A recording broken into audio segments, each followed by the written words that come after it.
The gunshot split the afternoon air like thunder, and Audrey Reed knew his peaceful ride back to Del Rio, Texas, was about to get complicated. He pulled his horse to a stop on the dusty trail, listening hard over the sound of cicadas and his mare's heavy breathing.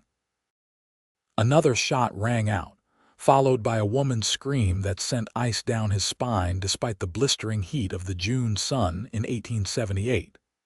Without thinking twice, Audrey spurred his horse toward the commotion, his hand instinctively checking the Colt revolver at his hip. The scene that greeted him around the bend made his blood boil. 3 rough-looking men had cornered a stagecoach against a rocky outcrop, the driver slumped over in his seat with blood staining his shirt. A woman in a blue traveling dress stood beside the coach, her back pressed against it, as one of the bandits reached for her arm. Her dark hair had come loose from its pins, wild around her face as she struggled against his grip. Audrey didn't announce himself with words. He fired a shot into the air that made all 3 men spin around, their hands moving toward their weapons. The one holding the woman let go and she stumbled backward, catching herself against the coach wheel. "That's far enough," Audrey called out, his voice steady despite his racing heart. He kept his gun trained on the nearest bandit, a scarred man with tobacco-stained teeth who looked like he hadn't bathed in months. "Lady's not interested in your company." The scarred man laughed, a sound like gravel rolling down a hillside. "Well now, looks like we got ourselves a hero." "Boys, what do you think about that?" The other 2 spread out, trying to flank him. Audrey had dealt with plenty of men like these in his 30 years, spent half of them working cattle drives and the other half trying to make an honest living. He knew their type, knew they'd push until someone pushed back harder. "I think you 3 should ride on out of here while you still can," Audrey said. "Leave the lady and whatever's in that coach. Nobody else needs to die today." The driver groaned from his perch, still alive then. "That was something at least." "Big talk from one man," the second bandit said. He was younger, maybe 25, with wild eyes that suggested he was more dangerous than the older one. Men with nothing to lose always were. The woman spoke then, her voice shaking but clear. "Please, just take what you want and go.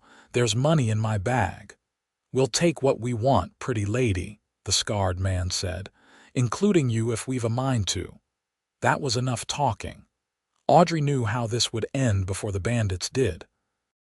He shot the scarred man's gun right out of his hand, the bullet hitting the metal with a sharp ping that made the man howl and clutch his fingers. The young one with wild eyes went for his weapon, but Audrey was faster, putting a bullet in the dirt by his feet. "Next one won't miss," Audrey warned. The third bandit, who hadn't said a word until now, raised his hand slowly. "We don't want no trouble, mister. We're going." "The hell we are," the young one snarled. "There's 3 of us and 1 of him." "Can't spend money if you're dead," the quiet one said. He was already backing toward the horses tied off behind some brush. The scarred man, still cradling his hand, seemed to be doing some quick mathematics in his head about his odds. "Fine," he spat, "but you just made yourself some enemies, stranger." "Get in line," Audrey replied. The 3 bandits mounted up and rode off in a cloud of dust, the young one glaring back over his shoulder with murder in his eyes. Audrey kept his gun out until they disappeared over the ridge, then quickly dismounted and rushed to the woman. She had slid down to sit in the dirt, her blue dress dusty and her hands trembling. Up close, he could see she was younger than he'd first thought, probably in her mid-20s, with green eyes that were fighting hard not to spill tears. There was strength in her face, in the set of her jaw, even as fear tried to overwhelm her. "Are you hurt, miss?" Audrey asked gently, holstering his weapon and crouching beside her. She shook her head, then seemed to reconsider. "I don't think so. I can't quite tell. Everything happened so fast." Her eyes moved to the driver. "But Thomas, he's been shot. Please, you have to help him." Audrey climbed up to check on the driver, whose breathing was shallow but steady. The bullet had caught him in the shoulder, messy but not immediately fatal if they could stop the bleeding and get him to a doctor. Audrey pulled out his bandana and pressed it against the wound, making the driver grunt in pain. "Stay with me, Thomas," Audrey said. "We'll get you fixed up." "The lady," Thomas gasped out. "Miss Katherine, is she safe?" "I'm fine, Thomas," the woman called up, her voice steadier now. She had gotten to her feet and was dusting off her dress with shaking hands. "Don't worry about me, Katherine." Pretty name for a pretty woman, though Audrey pushed that thought aside as inappropriate given the circumstances. He tied the bandana tight to keep pressure on the wound, then climbed back down to assess their situation. "How far to Del Rio?" Katherine asked. "About 5 miles down this road," Audrey replied. "You were almost there. Where were you folks headed?" "Del Rio was my destination," she said. "I'm Katherine Zimmerman. I'm supposed to be meeting my uncle there. He owns the general store." Audrey's eyebrows rose. "John Zimmerman. Good man. He's been expecting you then. He mentioned his niece was coming from back east, said you were going to help him run the store." "You know my uncle." Some of the tension left her shoulders. "Small town, Miss Zimmerman. Most everyone knows everyone." He offered her a slight smile, trying to ease her nerves. "I'm Audrey Reed. I run a horse ranch just outside town." "Audrey Reed," she repeated, like she was committing it to memory. Then something seemed to shift in her expression as the reality of what had just happened truly sank in. Her green eyes filled with tears that finally spilled over. "Those men, they killed the other guard. He's inside the coach. They shot him when we refused to stop, and then they shot Thomas, and I thought I was going to die. I truly thought this was the end." Without thinking, Audrey reached out and took her hand. It was ice cold despite the heat. "But you didn't. You're safe now. I know you're scared, but you're going to be all right." She looked down at their joined hands, then back up at his face, studying him like she was trying to understand how he could be real. "You saved my life. Those men would have killed me after they'd finished with whatever else they had planned." "Don't think about that now," Audrey said firmly. "Let's focus on getting you and Thomas into town." "Can you ride?" Katherine nodded, wiping at her tears with her free hand. She hadn't pulled her other hand from his grip, and he found he didn't want to let go either.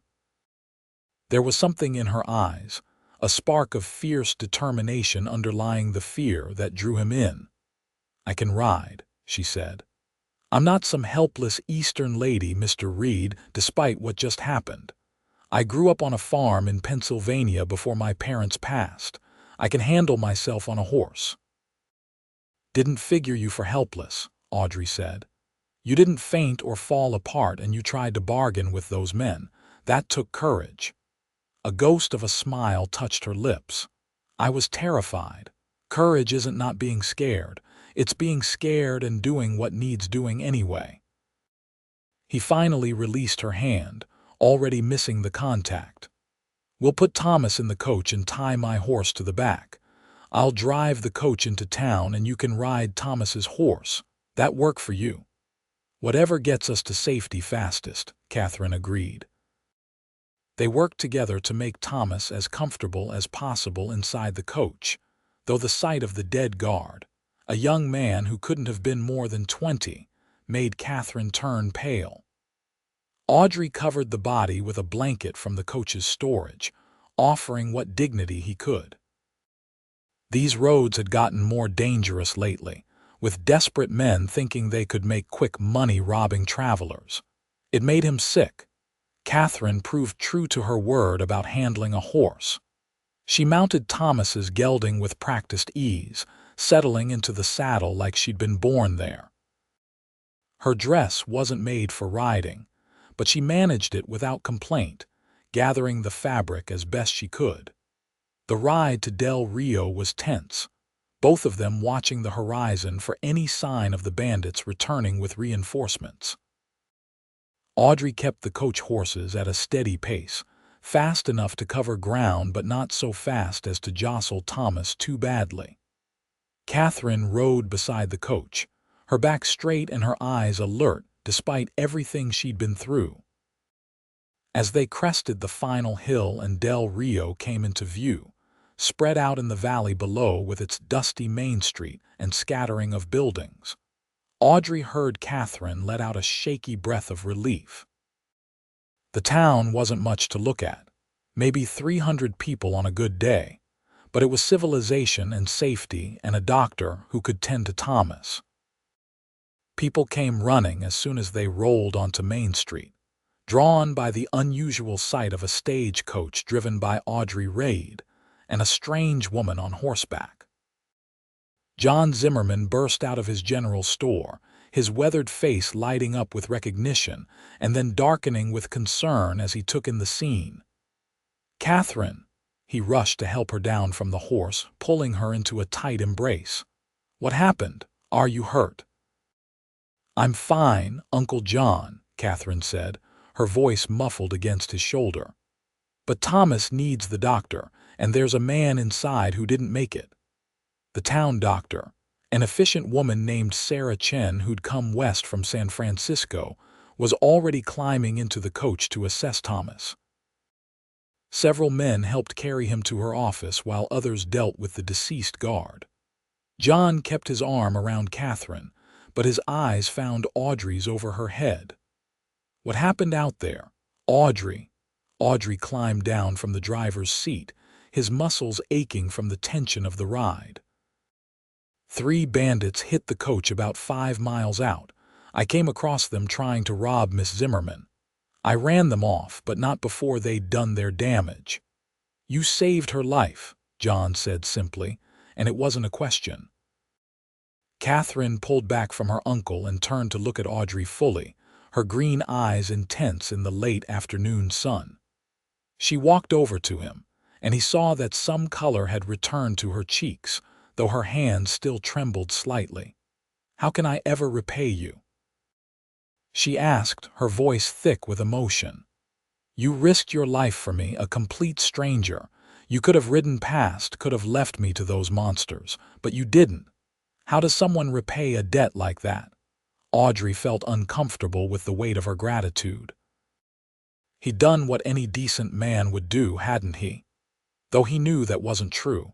Plenty of men would have ridden past, not wanting to risk their own neck. He'd acted on instinct, unable to ignore someone in need. "You don't owe me anything, Miss Zimmerman," he said. "I did what was right." "That's payment enough." "That's not good enough," Katherine said firmly.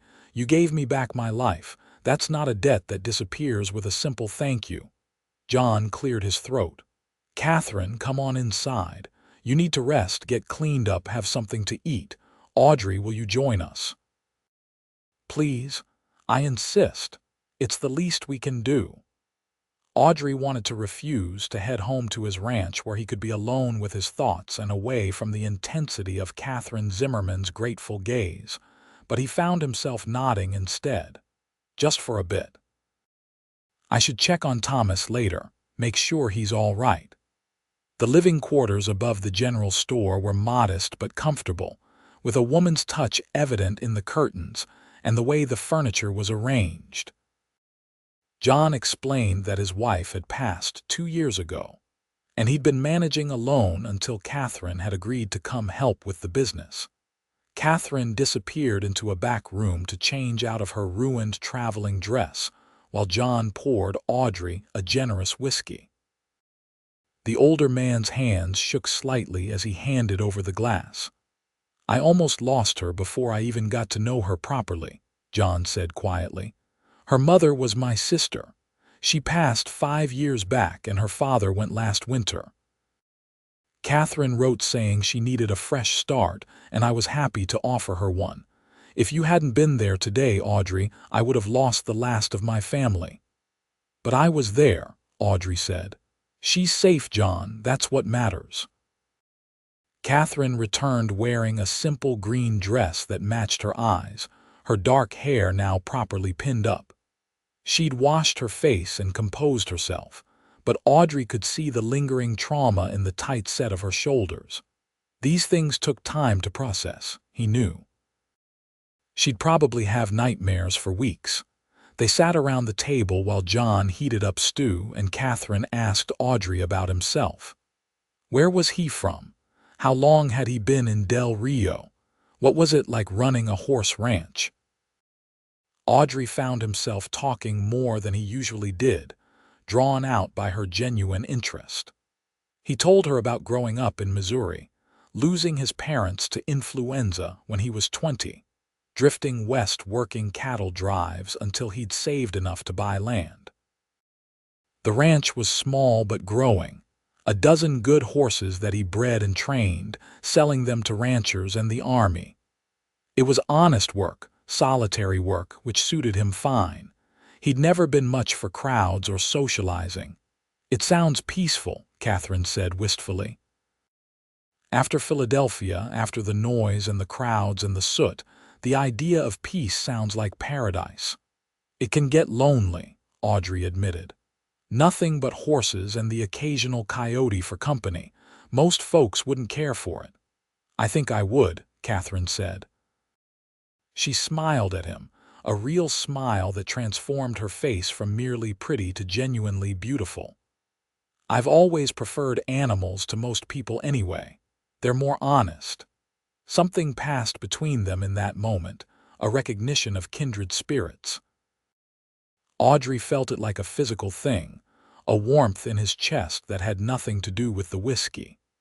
He quickly looked away, reminding himself that this woman had just survived a traumatic attack. The last thing she needed was some rancher developing feelings for her. But as the evening wore on, he found it harder and harder to ignore the way she laughed at his stories, or how she leaned forward when he talked, giving him her complete attention. She was intelligent and quick-witted, asking thoughtful questions about ranching and the territory. She told him about her life back east, her work helping her father run his farm, her love of reading and riding. She'd taught school for a while but found it stifling, too many rules and restrictions on what she could say and do.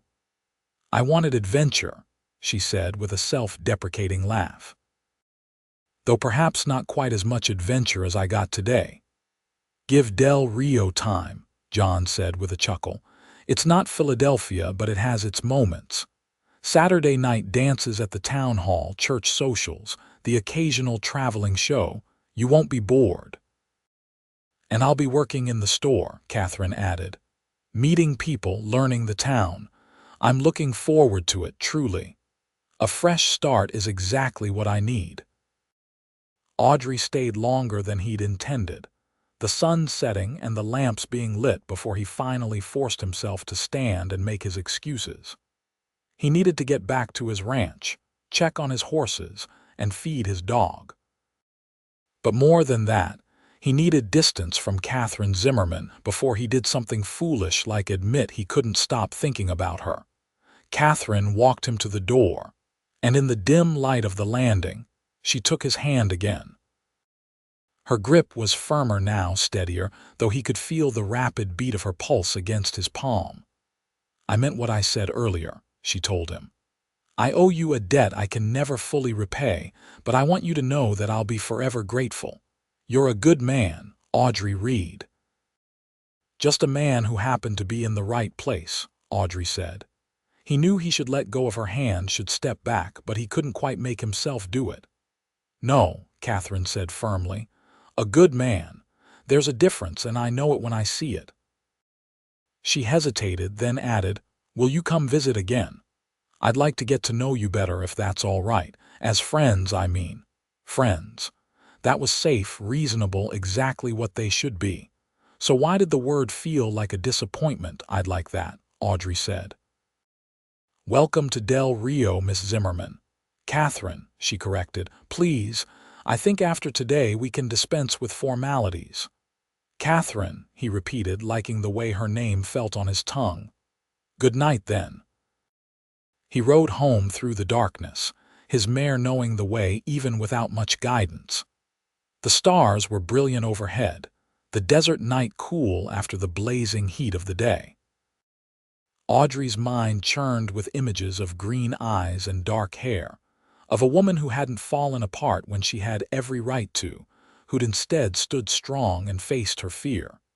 He was in trouble, he realized. The kind of trouble that ended with a man's heart broken if he wasn't careful. Katherine Zimmerman was going to be living in Del Rio permanently, which meant he'd see her around town, maybe at the store when he needed supplies. The smart thing would be to keep his distance, to let her settle into her new life without complications. But Audrey had never been particularly smart when it came to matters of the heart. And as he lay in bed that night, sleep eluding him, he kept seeing Katherine's face and hearing her voice asking how she could ever repay him. He didn't want her gratitude. He wasn't sure what he wanted, but it was definitely more than that.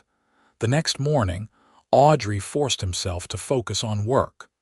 The horses needed exercising, fences needed mending, hay needed cutting. Physical labor usually helped clear his head, let him work through problems until solutions presented themselves. But today, every task seemed to take twice as long because his mind kept wandering back to Katherine. Around noon, his dog started barking, announcing a visitor.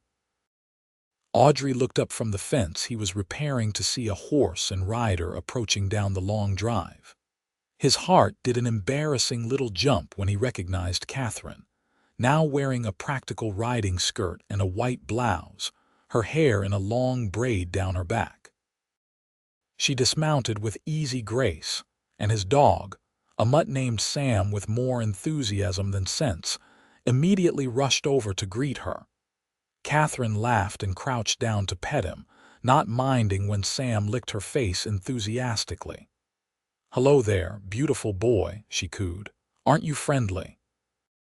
"That's Sam," Audrey said, walking over while wiping his dusty hands on his jeans. "He's got no manners but plenty of heart. Can I help you with something, Katherine?" She stood, brushing dog hair off her skirt. In the bright daylight, he could see faint shadows under her eyes, suggesting she hadn't slept well, but her smile was genuine as she looked at him. "I hope I'm not intruding," she said. "Uncle John said you lived out this way, and I wanted to see your ranch. Also, I wanted to check on you.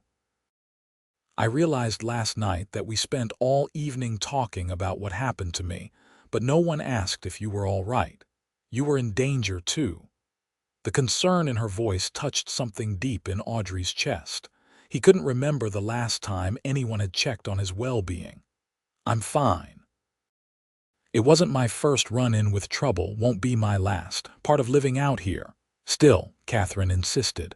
"It matters, you matter." She looked around at the ranch, taking in the modest house, the barn, the corrals where several horses grazed peacefully. "This is lovely, Audrey. Exactly how I pictured it." "It's not much," he said, suddenly seeing the place through her eyes and finding it wanting. "House needs paint, barn roof needs patching, always something that needs doing." "It's honest," Katherine said. "Real, I like it." She walked toward the corral, and the horses immediately came over to investigate, curious about the newcomer. She reached out carefully to pet the nose of a pretty bay mare. "Are these all yours?" "That's Bella," Audrey said, coming to stand beside her. "She's expecting a foal in a few months." "That chestnut is Thunder. He's got the worst name for the gentlest disposition you've ever seen. The gray is Storm, and that troublemaker in the back is Lightning." "You have a theme," Katherine observed with amusement. "Previous owner named them. I just kept it going." He pointed to a young black stallion watching them from across the corral. "That's the newest, no name yet. I'm still figuring him out. Got him off a rancher who couldn't handle him, but I think he's just scared, not mean. Time will tell." They stood there watching the horses, and Audrey was acutely aware of how close Katherine was standing, close enough that he could smell the lavender soap she'd used. Sam had settled at their feet, panting happily. "I didn't sleep much last night," Katherine said quietly. "Every time I closed my eyes, I saw those men, felt that one grabbing my arm. I kept wondering what would have happened if you hadn't come along." "But I did," Audrey said firmly. "Don't torture yourself with what-ifs, Katherine. That way lies madness." "I know. Uncle John said the same thing." She turned to look at him, her green eyes serious. "But it made me think about something. Life is fragile, Audrey. It can change or end in an instant. All those years I spent doing what I thought I should do, following rules, being proper, when what I really wanted was to be free, to make my own choices, and yesterday I almost didn't get the chance to do that." "You're getting that chance now," Audrey said. "Fresh start, remember?" "Yes," Katherine agreed. "Which is why I'm here, actually. Not just to check on you, though I meant that too. I have a proposition for you." Audrey's eyebrows rose. "A proposition? You need help around the ranch, yes. I saw the fence repairs, the barn roof you mentioned. And I know horses, Audrey. I'm good with them, and I'm not afraid of hard work. Let me help you. Teach me what you do here. Let me earn my keep. It would give me something to do besides work at the store, and it would let me repay you for saving my life." "Katherine, I told you, you don't owe me anything." "I know what you told me," she said with a stubborn set to her jaw that he was beginning to recognize. "But I want to do this. Not out of obligation, but because I want to learn. Because I like it here and I like you and I think we could be friends. Real friends. Unless you'd rather be alone." That was the question, wasn't it? A week ago, Audrey would have said yes, he preferred solitude. But looking at Katherine now, seeing the hope and determination in her face, he found he didn't want to be alone.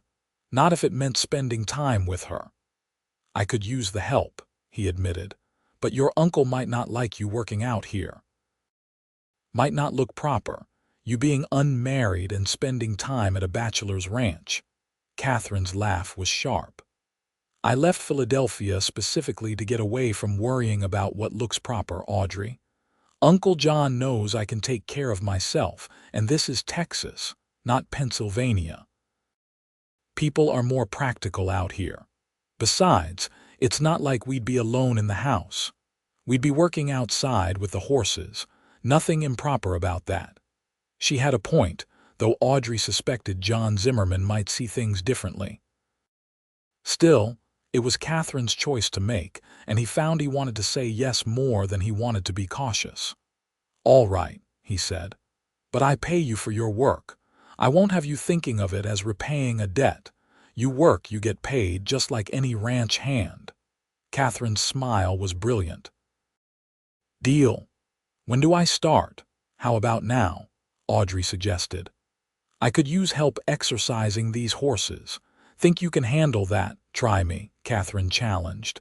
They spent the afternoon working together, and Audrey was impressed by Katherine's skill and confidence with the horses. She'd told the truth about knowing her way around them.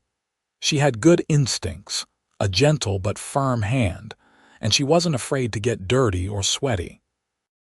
By the time the sun started sinking toward the horizon, they'd exercised all the horses, mucked out stalls, and made good progress on the fence repairs.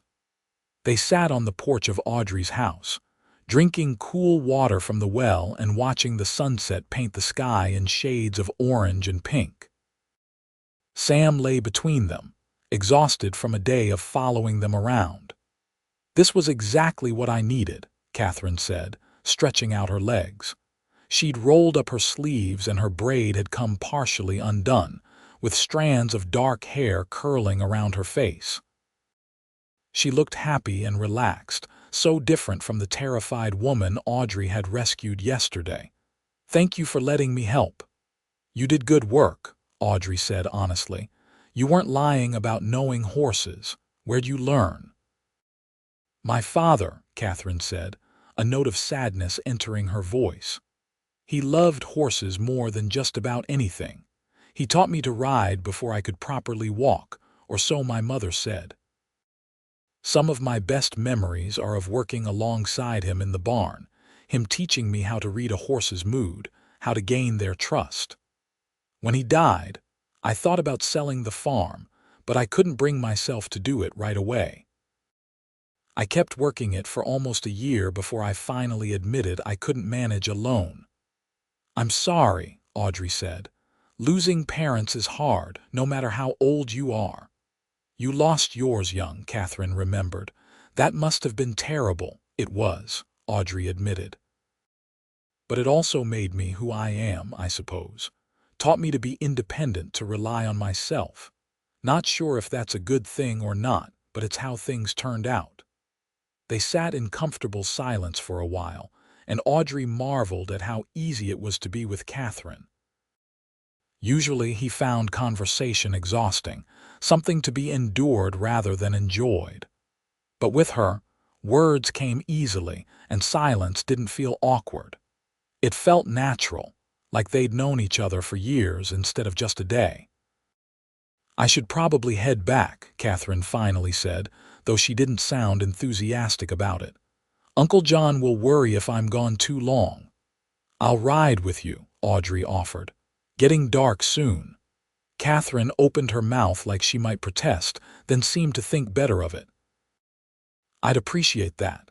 After yesterday, I'm not quite ready to ride alone at dusk." They saddled up and rode back to Del Rio together, Sam trotting alongside them. The evening air was cool and pleasant, and they talked easily about everything and nothing. Katherine told him about her favorite books, and Audrey found himself confessing that he wasn't much of a reader, which made her laugh. "I'll have to remedy that," she said. "Everyone should read. It opens up whole new worlds." "I spend my days dealing with horses and fences," Audrey pointed out. "Not much time for worlds beyond this one." "All the more reason," Katherine countered. "A little escape is good for the soul." When they reached the general store, John was waiting outside, his relief evident when he saw them. But there was something else in his expression too, a knowing look that made Audrey shift uncomfortably in his saddle. "There you are," John said. "I was beginning to wonder. Everything all right?" "Everything's fine, Uncle John," Katherine said, dismounting. "I went to visit Audrey's ranch, and he was kind enough to let me help with the horses. I'm going to be working out there a few days a week if that's all right with you." John's eyebrows rose, and he looked between Katherine and Audrey. "Is that so?" "She's good with horses," Audrey said, feeling the need to defend the arrangement. "And I can use the help. I'll pay her fair wages." "I'm sure you will," John said mildly. He smiled at Katherine. "I think it's a fine idea, actually. Better you're busy than moping around here missing Philadelphia. Just be careful, both of you. Those bandits are still out there." The reminder sobered the mood. Audrey had been so focused on Katherine that he'd almost forgotten about the 3 men he'd run off. They were the type to hold grudges, and he'd made enemies yesterday. He'd need to be watchful, make sure they didn't try something foolish. "I'll be careful," Audrey promised, "and I'll make sure Katherine is safe." After saying their goodnights, Audrey rode back to his ranch alone, though his mind was anything but solitary. It was full of Katherine, her laugh, her determination, the way she looked with the sunset catching in her hair. He was falling for her, he admitted to himself. Falling hard and fast, which was foolish considering they barely knew each other. But the heart didn't care much for logic, and Audrey's heart had apparently decided that Katherine Zimmerman was exactly who it wanted. The next few weeks fell into a comfortable pattern. Katherine would ride out to the ranch 3 or 4 times a week, and they'd work together with the horses. She proved invaluable, her natural ability with the animals matching well with Audrey's more technical knowledge. Together, they made a good team, and the ranch started looking better than it had in years. But more than the work, Audrey treasured the conversations. Katherine was easy to talk to, curious about everything, and she shared his dry sense of humor. They'd take breaks under the shade of the barn, drinking cool water and talking about their dreams and fears and memories. Audrey told her things he'd never told anyone, about the loneliness of ranch life, about his fears that he'd end up old and alone, about his guilt over not being there when his parents got sick. Katherine shared her own struggles, her grief over losing both parents within a year of each other, her relief at leaving Philadelphia where everything reminded her of what she'd lost, her hope that Del Rio would give her a chance to build something new. She talked about wanting a life of meaning, of connection, of love. "I was engaged once," she confessed one afternoon while they sat watching the horses. "Back in Philadelphia, to a lawyer my father knew. He was appropriate, educated, from a good family, everything I was supposed to want." Audrey's stomach tightened with something that felt suspiciously like jealousy. "What happened?" "I realized I didn't love him," Katherine said simply. "I liked him well enough, but I couldn't imagine spending my entire life with him. And when my father died and I told my fiancé I wanted to keep the farm, to work it myself, he was horrified. Said no wife of his would be mucking out stalls like a common farmhand. That's when I knew for certain I couldn't marry him. So I broke it off, sold the farm, and came here." "His loss," Audrey said firmly. Katherine smiled at him. "That's sweet of you to say."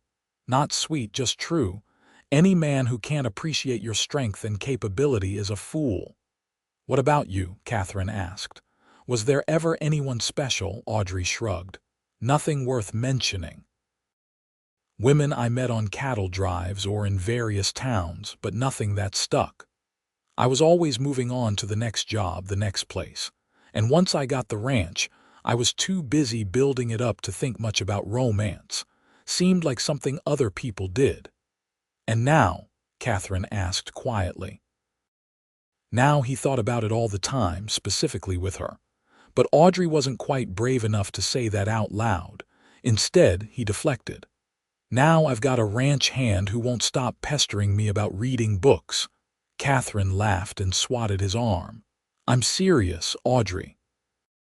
You should have more in your life than just work." "I do," he said, looking at her meaningfully. "I have a friend." Something flickered in Katherine's eyes, an emotion he couldn't quite read.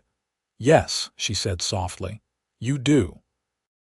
On Saturdays, when the store was busiest, Katherine would stay in town to help John. But she started inviting Audrey to join them for Sunday dinners, and he found himself accepting every time. The three of them would eat together, and afterward, Katherine and Audrey would take walks around town, Sam trailing behind them. People started talking, as people in small towns do, speculating about the nature of their relationship. "Let them talk," Katherine said dismissively when Audrey mentioned it. "They're just bored. We're not doing anything wrong." But Audrey wondered if friendship was really all they were doing. The way his heart raced when he saw her, the way he looked for excuses to stand close to her, the way he thought about her last thing at night and first thing in the morning, that wasn't just friendship. At least not on his side. He wondered if Katherine felt the same way, or if he was just a friend who'd saved her life, someone safe and comfortable in her new town.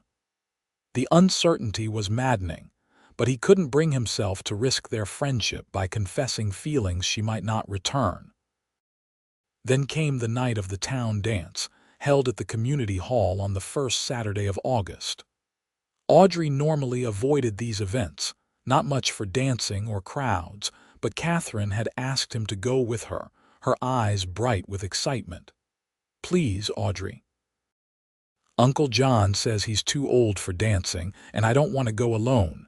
It'll be fun, I promise." How could he say no to her? So he found himself putting on his best shirt, polishing his boots, and riding into town that Saturday evening with a nervousness in his stomach that felt suspiciously like a young man going courting. Katherine was waiting for him outside the store, and Audrey's breath caught when he saw her. She wore a dress he'd never seen before, a deep blue that brought out her eyes with her dark hair swept up elegantly. She was beautiful, had always been beautiful, but tonight she took his breath away. "You look nice," he managed, which was possibly the understatement of the century. "So do you," Katherine said, smiling. She took his arm and they walked to the community hall together, her hand warm in the crook of his elbow.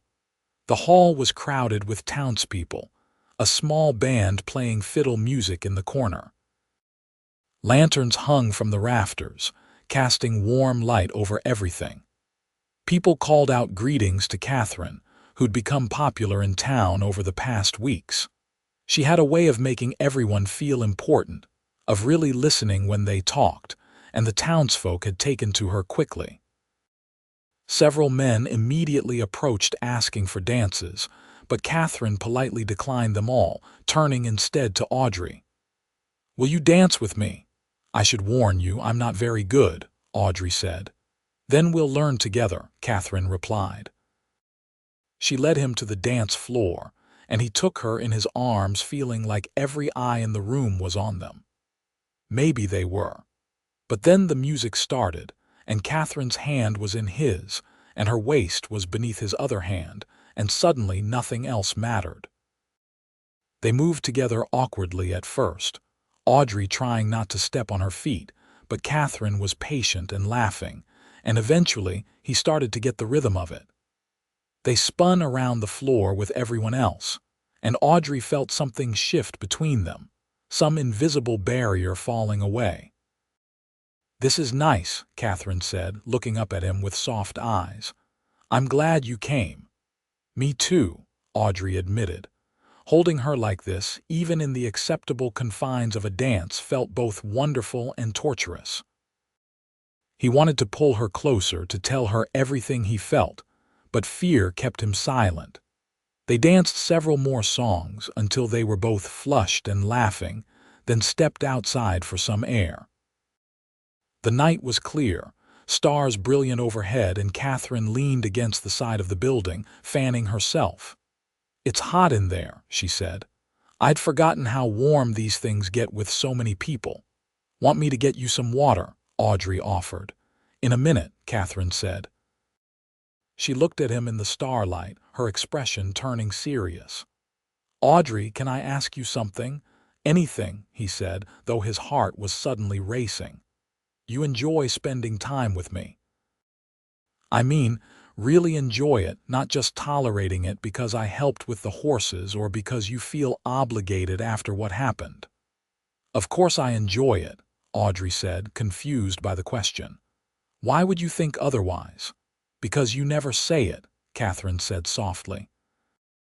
"You never talk about what this is between us, about whether we're truly friends or something more. And I need to know, Audrey, because I can't keep pretending I don't feel more than friendship for you." The world seemed to stop. Audrey stared at Katherine, certain he'd misheard her. "You feel more than friendship?" "Yes," Katherine said, and there was a tremor in her voice. "I have almost from the beginning, if I'm being honest. You saved my life, yes, but that's not why I have feelings for you. I care about you because you're kind and honest and strong. Because you make me laugh and you listen when I talk. Because I feel more myself with you than I have with anyone in my entire life. And if I'm completely misreading this situation, please tell me now so I can be mortified and never speak of it again." Audrey couldn't help it. He laughed, a sound of pure relief and joy. "You're not misreading anything, Katherine. I've been half in love with you since you sat in the dirt next to that coach, refusing to fall apart. I just didn't think you could possibly feel the same way." Katherine's face lit up with a smile so bright it rivaled the stars. "You love me," getting there pretty fast, Audrey admitted. "Wasn't planning on it, but the heart wants what it wants." "Yes," Katherine breathed. "It does." She stepped closer, and Audrey's hands came up to cup her face, his thumb brushing her cheek. He'd thought about kissing her for weeks, wondered what it would feel like, but nothing prepared him for the reality. When their lips met, It was like everything in the world suddenly made sense. She tasted sweet, and she sighed against his mouth, her hands coming up to clutch his shirt. They broke apart after a moment, both breathing hard, and Audrey pressed his forehead to hers. "I don't know how to do this," he confessed.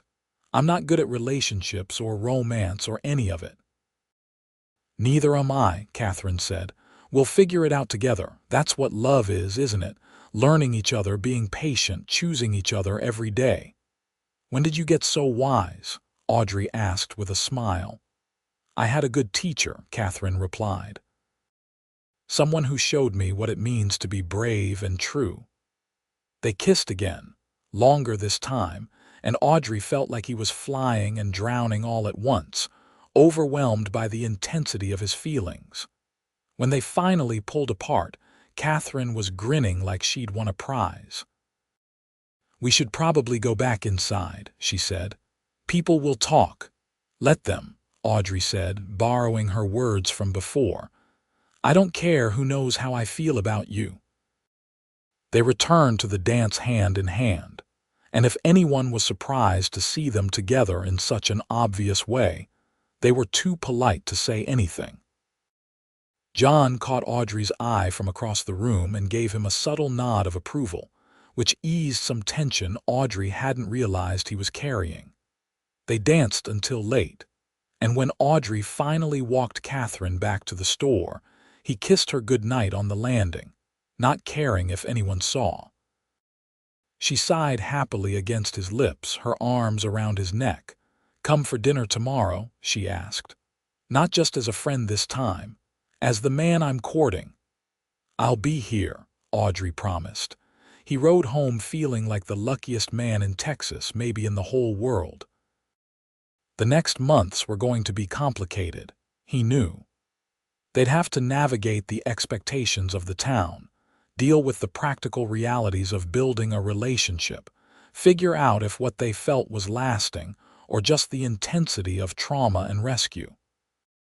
But Audrey had never been more certain of anything in his life.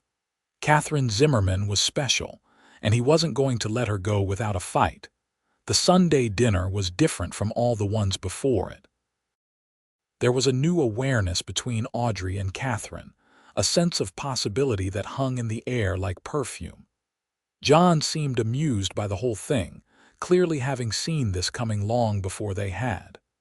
"So you're courting my niece," John said after the meal, his tone mild but his eyes sharp. "If she'll have me, sir," Audrey replied. "I know I'm just a rancher without much to offer, but I care about Katherine deeply, and I'll work hard to make her happy." "You saved her life," John pointed out. "I'd say that's offering quite a lot." "That has nothing to do with this," Katherine interjected firmly. "I don't have feelings for Audrey because he rescued me. I have feelings for him because of who he is." John smiled. "I know, sweetheart. I'm just giving him a hard time. Audrey's a good man. Everyone in town knows that." "You could do a lot worse." He stood, stretching.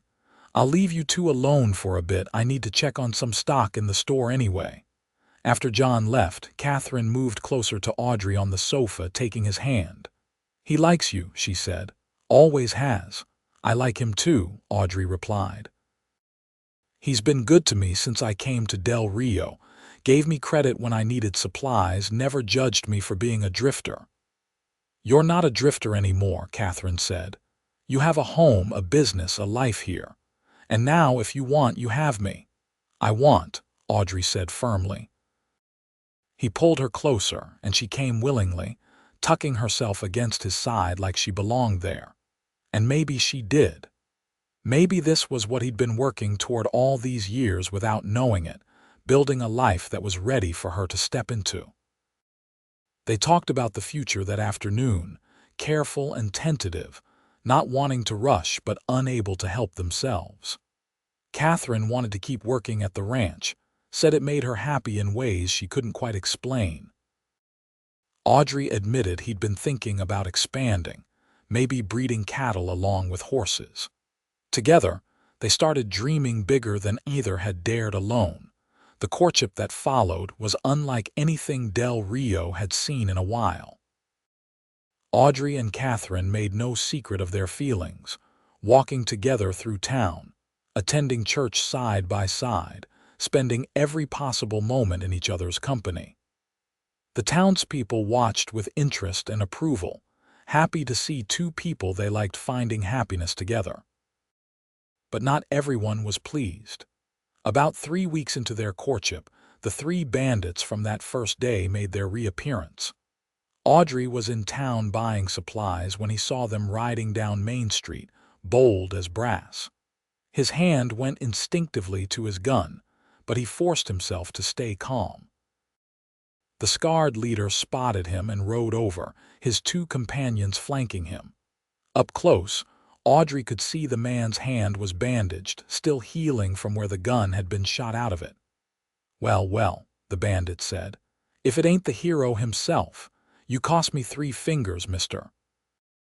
Doc had to take them off after you shot my hand." "You were threatening a woman," Audrey said evenly. "You're lucky I didn't shoot you dead." "Maybe," the bandit agreed, "but here's the thing. I got a long memory and I don't take kindly to being humiliated. So I'm giving you a warning out of respect for your gun hand. Leave Del Rio. Take your little lady friend if you want, but get out of my territory." Audrey felt anger surge through him, hot and fierce.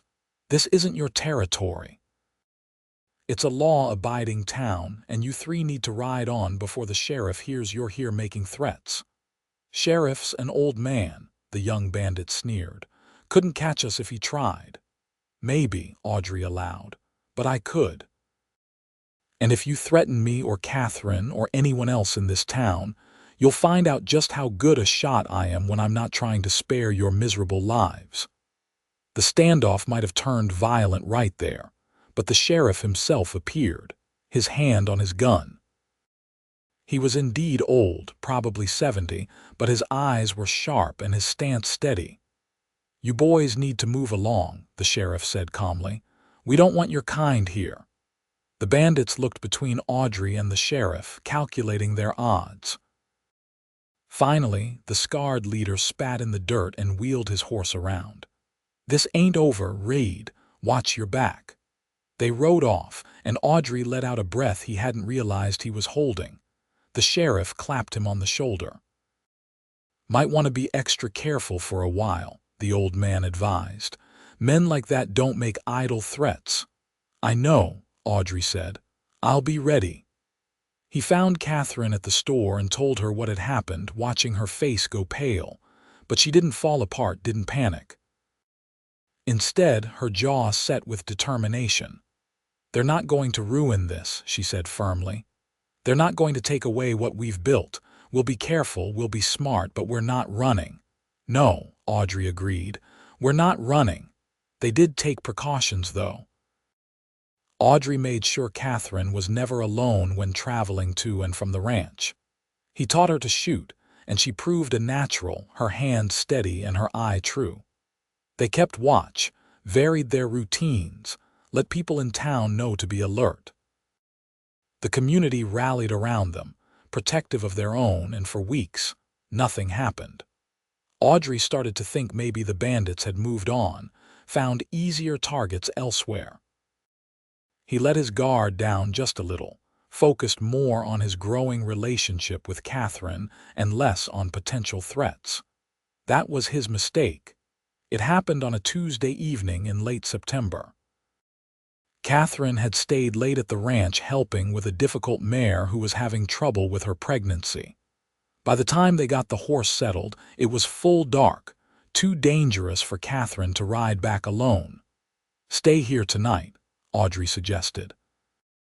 "You can have my bed, I'll sleep in the barn. We'll head into town first thing in the morning." Katherine hesitated, clearly torn between propriety and practicality. "Uncle John will worry." "I'll ride in and let him know," Audrey offered. "It's safer than you traveling alone at night." They agreed on that plan, and Audrey was saddling his horse when Sam started barking furiously from the house. Something was wrong. Audrey dropped the saddle and ran back, his hand on his gun. The 3 bandits were in his yard, the scarred leader holding a torch. In the flickering light, his damaged hand was obvious, and his face was twisted with hatred. "Told you to leave," the man said. "Told you to get out, but you didn't listen. So now we're going to burn your pretty ranch to the ground, and then we're going to take that woman of yours and finish what we started." Audrey's gun was in his hand before the man finished speaking. "You won't touch her. You won't touch anything that's mine." 3 against 1, the young bandit laughed. "Same odds as before, hero, but this time we're ready for you." They went for their guns, and Audrey was faster than he'd ever been in his life. He shot the young one first, catching him in the shoulder and spinning him around. The quiet one took a bullet to the leg and went down cursing. But the scarred leader was tougher, more determined, and his shot came close enough that Audrey felt the wind of it past his ear. Then Katherine was there, stepping out onto the porch with Audrey's rifle, and she fired a shot that hit the torch right out of the scarred man's good hand. It fell to the dirt, and Audrey stamped it out while keeping his gun trained on the 3 men. "Next one goes through your chest," Katherine said, her voice steady despite her white-knuckled grip on the rifle. "Leave. Now. And if you ever come back, if you ever threaten us again, I won't miss." The scarred man looked between them, and whatever he saw in their faces convinced him. "Let's go," he growled at his companions.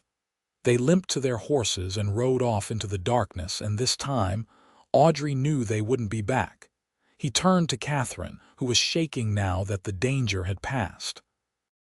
He took the rifle gently from her hands and set it aside, then pulled her into his arms. "You were amazing," he said into her hair. "Brave and true and perfect." "I was terrified," Katherine admitted, her voice muffled against his chest. "But I couldn't let them hurt you. I couldn't lose you, Audrey. I love you too much." It was the first time either of them had said the words out loud, not dancing around them but stating them plainly. Audrey pulled back to look at her face in the lamplight from the house. "Say that again," he requested. "I love you," Katherine said, clearer now. "I love you, Audrey Reed, and I don't care if it's too soon or too fast or too anything. I love you." "I love you too," Audrey said, and then he was kissing her, pouring everything he felt into it. She kissed him back just as fiercely, her arms tight around his neck. When they broke apart, both breathing hard, Audrey knew what he needed to say. What he should have said weeks ago. "Marry me," he said. "I know we haven't been courting long, and I should probably ask proper, get a ring, talk to your uncle first. But I don't want to waste another day, Katherine. I want to build a life with you. I want to wake up next to you every morning and fall asleep with you every night. I want to grow old with you. Will you marry me?" Katherine was crying, tears streaming down her face, but she was smiling too. "Yes," she said. "Yes, Audrey, I'll marry you. Nothing would make me happier." They held each other in the darkness, Sam barking happily around their feet, and Audrey thought about how much his life had changed in just a few months. He'd gone from being alone to having everything he'd ever wanted, all because he'd been riding down the right road at the right time. Or maybe it wasn't chance at all. Maybe it was fate, destiny, whatever you wanted to call it. Maybe he and Katherine were always meant to find each other, and the bandits had just been the mechanism that brought them together. The next morning they rode into town together and went straight to John's store. The older man took one look at their faces and started smiling. "Let me guess," he said. "I'm going to need to start planning a wedding." "If that's all right with you, sir," Audrey said formally. "I'd like to ask your blessing to marry Katherine. You saved her life, you've made her happier than I've seen her in years, and you're a good man with a good business. Why wouldn't I give my blessing?" John came around the counter and shook Audrey's hand firmly. "Welcome to the family, son." The wedding was planned for October, giving them time to do it properly, but not so long that they had to wait through winter. The whole town got involved, excited to see two of their own tie the knot. The women helped Katherine with her dress. The men helped Audrey fix up his ranch house for a new bride. The community hall was decorated with fall flowers and ribbons. On a beautiful Saturday afternoon, with the leaves turning gold and the sky impossibly blue, Audrey Reed stood at the front of the church and watched Katherine Zimmerman walk down the aisle toward him. She was breathtaking in a white dress that her aunt back east had sent, her dark hair crowned with wildflowers, her green eyes locked on his face. When she reached him and took his hands, Audrey felt something settle in his chest. This was right. This was where he was meant to be.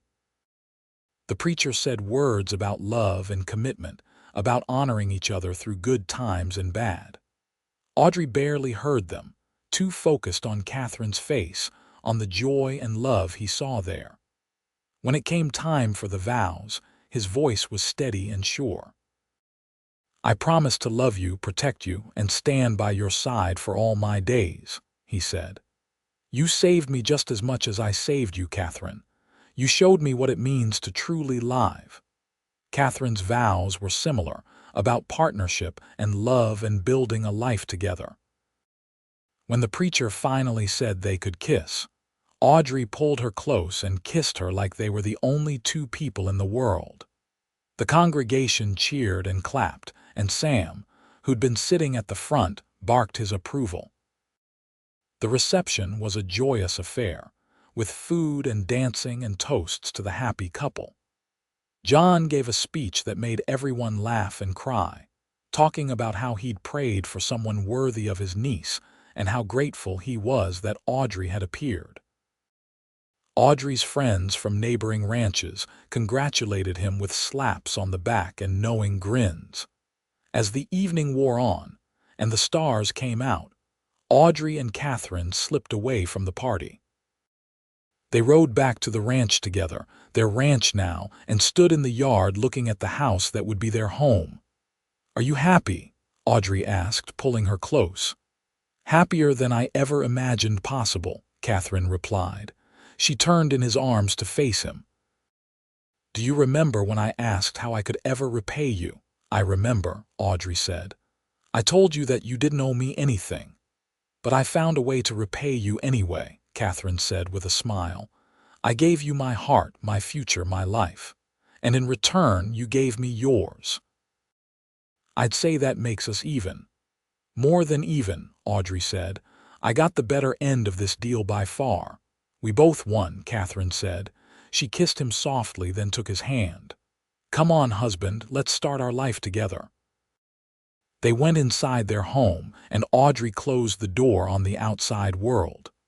Whatever challenges lay ahead, they'd face them together. And that was more than enough. The first year of marriage was an adjustment, learning to share space and make decisions together. But it was also wonderful, filled with laughter and love, and the simple joy of building something together. Katherine transformed the ranch house into a real home, with curtains on the windows and flowers in the garden. Audrey expanded the horse operation with her help, and they started making a name for themselves as breeders of quality animals. Katherine still worked at the store a few days a week, enjoying the social aspect and helping John, who was getting older and appreciated the assistance. But her heart was at the ranch, working alongside Audrey with the horses they both loved. In the spring, Katherine started feeling ill in the mornings. At first, she thought it was something she ate, but when the symptoms persisted, the doctor confirmed what they'd both started to suspect. Katherine was pregnant. Audrey was terrified and elated in equal measure. The idea of being a father was overwhelming, but seeing the joy on Katherine's face made him determined to be the best father he could be. They spent long evenings talking about their hopes for their child, about the kind of parents they wanted to be. "I want them to grow up knowing they're loved," Katherine said, her hand on her still flat stomach. To feel safe and free to be whoever they want to be. They will, Audrey promised. We'll make sure of it. In December, during a snowstorm that blanketed Del Rio in white, Katherine went into labor. It was long and difficult, and Audrey spent hours pacing outside the bedroom while Dr. Chen worked inside. John sat with him, offering silent support, and Sam stayed close, sensing something important was happening. Finally, just as dawn was breaking, Audrey heard a baby's cry. He rushed into the bedroom to find Katherine exhausted but smiling, holding a tiny bundle wrapped in blankets. Dr. Chen was cleaning up, looking satisfied. "You have a son," Katherine said softly. "A healthy, beautiful boy." Audrey approached carefully, like he was afraid he might break something. Katherine pulled back the blanket to reveal a tiny, red-faced infant with a shock of dark hair. The baby's eyes were closed and his little fists waved in the air. "Can I hold him?" Audrey asked, his voice rough with emotion. Katherine carefully transferred their son into his arms, and Audrey looked down at the small life he'd helped create. In that moment, everything changed. He'd thought he understood love when he married Katherine, but this was something different, something fierce and protective and overwhelming. "Hello there, little one," he whispered. "I'm your father. And I promise to keep you safe, to teach you right from wrong, to love you every single day of your life." The baby opened his eyes briefly, unfocused, but somehow seeming to look right at Audrey, then settled back to sleep. Katherine watched them with tears streaming down her face, tears of joy this time, not pain. "What should we name him?" she asked. They discussed names but never quite settled on one. Now, looking at his son, Audrey knew exactly what felt right. "Thomas," he said. "After the coach driver who tried to protect you that day. He deserves to be remembered." Katherine nodded, fresh tears falling. "Thomas Reed, it's perfect." Little Thomas was a good baby, healthy and curious about everything. As he grew, he showed signs of having his mother's green eyes and his father's serious demeanor. He loved the horses, toddling after Audrey and Katherine as they worked, laughing with delight when they'd lift him into the saddle. When Thomas was 2, Katherine got pregnant again, this time with twins. The pregnancy was harder and Audrey worried constantly, but Katherine was strong. And in the spring of 1882, she gave birth to 2 healthy girls they named Sarah and Emma. The house was suddenly full of noise and chaos and love, and Audrey couldn't imagine his life any other way. The ranch prospered over the years. Word spread about the quality of the Reed horses, and buyers came from all over Texas to purchase from them. Audrey hired hands to help with the work, freeing up time for him to spend with his growing family. Katherine balanced motherhood with her love of the horses, teaching their children to ride almost before they could walk. John stayed active in the store until his 70s, when he finally agreed to retire and let a younger manager take over. He moved into a small house near the ranch, wanting to be close to his family. He was a wonderful grandfather, patient and kind, teaching the children to read and telling them stories about their mother's childhood.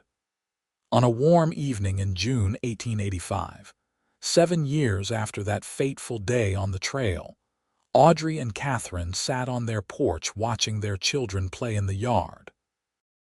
Thomas was 5 now, chasing his little sisters around with Sam, who was slower these days but still devoted to the family.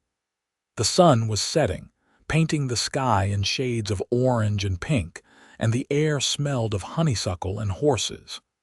"You ever think about that day?" Katherine asked quietly. "When you saved me from those bandits?" "Sometimes," Audrey admitted. He took her hand, their fingers intertwining with the ease of long practice. "I think about how different my life would be if I'd taken a different trail that day, or if I'd decided to ignore the gunshots." "I'd be dead," Katherine said simply, or worse, and you'd be alone in this big house, lonely and probably miserable. Hey now, Audrey protested with a smile. I wasn't that miserable before you. Yes, you were, Katherine said, but she was smiling too. You told me yourself, remember. You were afraid you'd end up old and alone. And instead, I ended up with everything I never knew I wanted, Audrey said. He pulled her close, and she settled against his side like she'd been made to fit there. You asked me that day how you could ever repay me. I told you that you didn't owe me anything. I remember, Katherine said, but I was wrong, Audrey continued. You did repay me, Katherine. You gave me a life worth living. You gave me love and family and purpose. You took a lonely rancher and showed him what it means to truly live. I'd say that's more than sufficient repayment. Katherine turned to kiss him, soft and sweet. After 7 years, his heart still raced when she did that. I love you, Audrey Reed, more today than yesterday, less than tomorrow. I love you too, Audrey said. Always will. Their children's laughter drifted over to them, and Sam barked happily, and from inside the house, they could hear John singing an old song off key. This was life, Audrey thought. Not perfect, always busy, sometimes challenging, but full of love and meaning and connection. All because he'd been riding down a trail 7 years ago and heard a woman scream. All because he'd chosen to be brave when he could have been cautious, to help when he could have looked away. That choice had given him everything. As the stars began to appear overhead and Katherine called the children in for bed, Audrey sent up a silent prayer of gratitude. For the life he'd been given, for the woman who'd chosen to love him, for the family they'd built together. He was a blessed man, and he knew it. The years continued to roll by, bringing more blessings and occasional challenges. The ranch kept growing, becoming one of the most respected horse operations in South Texas. Thomas grew into a serious, responsible young man who loved the ranch as much as his parents did. Sarah and Emma were inseparable, identical twins with their mother's wild spirit and their father's steady heart. When Thomas turned 18 in 1896, there was talk of him taking over more responsibilities at the ranch. He'd always shown a natural gift with horses, even more pronounced than his parents, and Audrey was proud to see his son becoming a fine horseman and an even better man. The twins were 16 now, beautiful young women who'd inherited the best qualities of both parents. Sarah was quiet and thoughtful, while Emma was bold and adventurous, but both shared their parents' deep love for animals and the land. Audrey and Katherine were in their 40s now, their dark hair showing threads of silver, lines around their eyes from years of squinting into the sun and smiling at each other. They'd weathered storms together, literally and figuratively. Droughts that tested the ranch's resources, illnesses that scared them, the normal ups and downs of raising children and running a business. Through it all, their love had remained constant. If anything, it had deepened over the years, growing richer and more complex as they built a history together. They still worked side by side with the horses, still took evening walks while holding hands, still kissed each other good night every single evening. John passed away peacefully in his sleep in the winter of 1897, at the age of 78. His death was a blow to the whole family, but especially to Katherine, who'd loved her uncle dearly. They buried him in the Del Rio Cemetery with half the town in attendance, a testament to how beloved he'd been. In the spring following John's death, as new life was bursting forth all over the ranch, Katherine came to Audrey with a proposal. I want to turn the old store into something new, she said. A community center, maybe, or a place where children can learn to read. Uncle John always believed in education, in lifting people up. I think he'd like that. I think that's a wonderful idea, Audrey agreed. What do you need from me? Just your support, Katherine said. "And maybe your help talking to the town council." Together, they made it happen. The old general store was transformed into the Zimmerman Community Center, a place where children could learn, where women could gather, where the town could come together. Katherine ran it with the same passion she brought to everything else, and it became a vital part of Del Rio. Their children grew and found their own paths. Thomas stayed at the ranch, eventually marrying a sweet girl named Mary from a neighboring farm. Sarah became a teacher, fulfilling Katherine's dream of education, while Emma shocked everyone by becoming a veterinarian, one of the few women in the field. Audrey and Katherine couldn't have been more proud. The grandchildren started arriving in 1900, when Thomas and Mary welcomed a daughter they named Katherine. More followed over the years, filling the ranch with noise and laughter and life. Audrey built a larger house to accommodate family gatherings, and Sunday dinners became a tradition, with children and grandchildren crowding around a long table. On a quiet evening in June 1903, exactly 25 years after the day they met, Audrey and Katherine sat on their porch watching the sunset. It had become their favorite time of day, these peaceful moments when the work was done and they could simply be together. 25 years, Katherine said softly.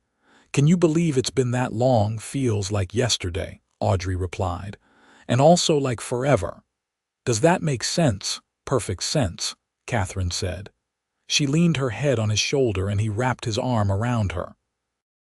"I've loved every minute of it, Audrey, even the hard parts, especially the hard parts because we got through them together." "We made a good life," Audrey said, looking out at the ranch they'd built, the family they'd raised, the legacy they were leaving. "Better than I ever dreamed possible." "Do you ever wonder what those bandits would think?" Katherine asked with a slight smile. "If they knew that their attempt to rob me led to all of this," Audrey chuckled. "I imagine they'd be pretty annoyed, though I heard the scarred one died in a shootout a few years back. The other two left Texas altogether." "Good riddance," Katherine said firmly. Then, more softly, but in a way I'm almost grateful to them, not for what they tried to do, but for bringing you into my life. "Isn't that strange?" "Not strange," Audrey said. "Just life. Sometimes the worst moments lead to the best outcomes. If you'd never been attacked, I never would have met you, we never would have fallen in love, never would have built all this." "Fate," Katherine suggested. "Maybe," Audrey agreed. "Or just dumb luck. Either way, I'm grateful." They sat in comfortable silence as the stars began to appear, one by one, in the darkening sky. From inside the house, they could hear their granddaughter Katherine playing with Thomas's other children, their laughter floating out through the open windows. Mary was cooking dinner, the smell of fresh bread making Audrey's stomach rumble. "I want you to know something," Katherine said suddenly. "In case I don't say it enough, you're the best thing that ever happened to me, Audrey Reed. You gave me adventure and safety, passion and peace, a family and a home. You showed me what real love looks like, and I'm grateful for every single day we've had together." Audrey felt his throat tighten with emotion. After 25 years, she could still make him feel like a young man falling in love for the first time. "Same goes for you, Katherine. You took a lonely rancher and gave him purpose. You taught me that life is better when it's shared. I love you more now than I did the day we married, and I'll love you more tomorrow than I do today." Katherine turned to kiss him, and in that kiss was everything they'd shared. The passion of young love, the comfort of long companionship, the promise of years still to come. When they pulled apart, both were smiling. "Come on," Katherine said, standing and offering her hand. "Let's go join our family. I smell Mary's bread, and you know how fast the grandchildren eat it." Audrey took her hand and let her pull him to his feet. Hand in hand, they walked into their home, into the warmth and noise and love of their family. This was what he'd been working toward his whole life, Audrey realized. Not the ranch or the horses or the money, though those were all good things. But this, a house full of love, children and grandchildren who knew they were cherished, and a wife who still held his hand after 25 years. As they sat down to dinner, surrounded by family, Audrey caught Katherine's eye across the table. She smiled at him, that same smile that had captured his heart all those years ago, and he smiled back. They didn't need words. After 25 years, they could communicate volumes with just a look. The years continued their steady march forward, bringing changes and challenges, joys and sorrows. Audrey and Katherine grew older gracefully, their love sustaining them through whatever life brought. They celebrated anniversaries and birthdays, welcomed more grandchildren, and eventually great-grandchildren. The ranch remained in the family, passed down to Thomas when Audrey decided to finally retire fully in his 60s. But Audrey and Katherine still lived there, in a smaller house Thomas built for them near the main house. They still took daily walks, still sat on their porch watching sunsets, still held hands like young lovers. When friends and family asked their secret to such a long, happy marriage, they always gave the same answer: choose each other, every single day, no matter what. Love wasn't just a feeling. It was an action, a commitment, a choice made over and over again. On a warm June evening in 1928, exactly 50 years after the day they met, Audrey and Katherine sat on their porch one more time. They were both in their 70s now, their hair white, their faces lined with the years, but their love as strong as ever. 50 years, Katherine said wonderingly. How did that happen so fast? Time flies when you're having fun, Audrey replied with a smile. His joints ached these days and he moved slower than he once did, but he was content. He'd lived a full, rich life and he had no regrets. You remember what I asked you that first day, Katherine said. How can I ever repay you? I remember, Audrey said. And I remember what I told you. That you didn't owe me anything. But I repaid you anyway, Katherine said. With 50 years of love, with 3 children and more grandchildren and great-grandchildren than I can count, with a life full of meaning and purpose and joy. Was it enough, Audrey? Was it enough repayment for saving my life? Audrey turned to look at his wife, this woman who'd given him everything, and felt his eyes fill with tears.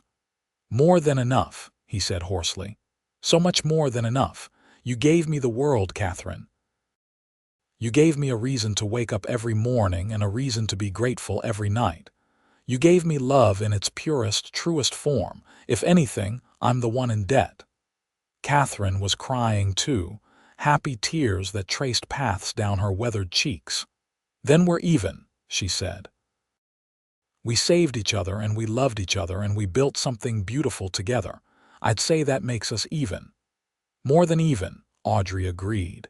He leaned over to kiss her, soft and gentle, a kiss that held 50 years of love and devotion. I love you, Katherine Reed, now and always.